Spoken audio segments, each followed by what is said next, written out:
Ngicela ngenyembezi ufike endlini zodakiyo abohoti nabo sebabhizi nabo bayamosha ansayibeki le yofika endlini uxakile ngiyaxolisa manje eyami inhliziyo ikhathele amaphupha wami wakwenza umfazi ajabalele ngiyabonga futhi kwandipha ithuba lothandana nangona ubukhathaza ngicela ungakhulumi ngoba kudala waxolisa manje nami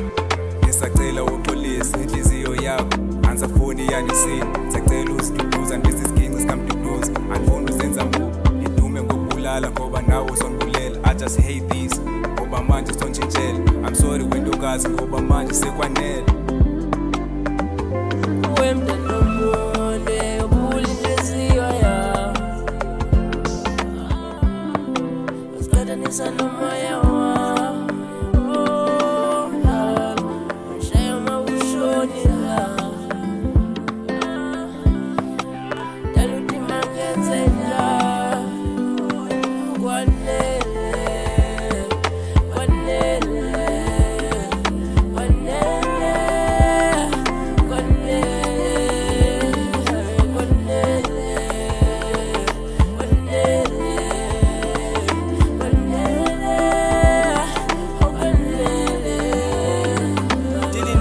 sisaqala besingafanelene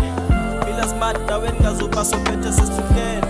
akhena usiphatha hlobo sizo zenza imenemene